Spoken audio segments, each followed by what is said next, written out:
Quality और consistent performance के लिए सिर्फ सिल्वर पंप्स एंड मोटर्स, नाम याद रखना। વાત કરવામાં આવે તો આરએમસીના ચીફ ફાયર ઓફિસર બનવા માટે કોઈ જ તૈયાર નથી। ટીઆરપી ગેમ ઝોનના અગ્નિકાંડ બાદ ચાર્જ લેવા માટે કોઈ જ તૈયાર નથી। આરએમસીના ચીફ ફાયર ઓફિસરે ચાર્જમાંથી મુક્ત કરવા માટે માંગ કરી છે।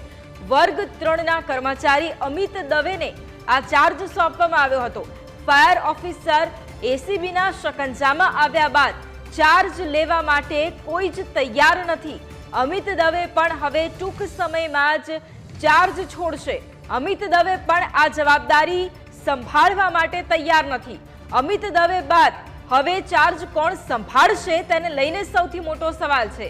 અમિત દવે આરએમસી કમિશનરને લેખિત રજૂઆત કરી અને મુક્ત કરવા માટે માંગણી પણ કરી છે। તો આરએમસીના ચીફ ફાયર ઓફિસર બનવા માટે હવે કોઈ જ તૈયાર નથી। ટીઆરપી ગેમ ઝોનના અગ્નિકાંડ બાદ ચાર્જ સંભાળવા માટે કોઈ જ તૈયાર નથી। આરએમસીના ચીફ ફાયર ઓફિસરે ચાર્જમાંથી મુક્ત કરવા માટે માંગ કરી છે। વર્ગ 3ના કર્મચારી અમિત દવેને આ ચાર્જ સોંપવામાં આવ્યો હતો। અનિલ મારુ કે જે લાંચ કેસમાં પકડાયા બાદ વર્ગ 3ના અધિકારી અમિત દવેને આ ચાર્જ સોંપવામાં આવ્યો હતો, પરંતુ ફાયર ઓફિસર એસીબીના શકંજામાં આવ્યા બાદ ચાર્જ લેવા માટે કોઈ પણ તૈયાર નથી।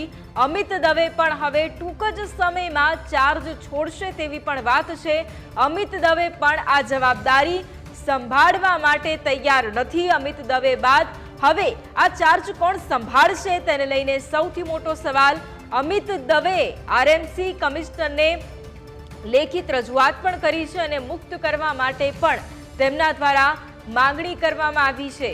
તો આરએમસીના ચીફ ફાયર ઓફિસર બનવા માટે કોઈ જ તૈયાર નથી। સંવાદદાતા ઋષિ પણ આજ મુદ્દે ફોન લાઈન પર છે। ઋષિ, જે પ્રમાણે રાજકોટમાં જે અગ્નિકાંડની જે ઘટના સામે આવી હતી, ટીઆરપી ગેમ ઝોનમાં જે અગ્નિકાંડ થયો હતો, ત્યારબાદ જે આઈવી ખેર કે તેમની સામે કાર્યવાહી કરવામાં આવી, ત્યારબાદ અનિલ મારુ તે પણ લાંચ કેસમાં સંડોવાયા અને ત્યારબાદ જે વર્ગ 3ના અધિકારીને જે ચાર્જ સોંપવામાં આવ્યો હતો, પરંતુ તે પણ હવે ચીફ ફાયર ઓફિસરનો ચાર્જ સંભાળવા માટે તૈયાર નથી। ટૂંકમાં કોઈ પણ આ ચાર્જ લેવા માટે તૈયાર નથી। શું વધુ માહિતી?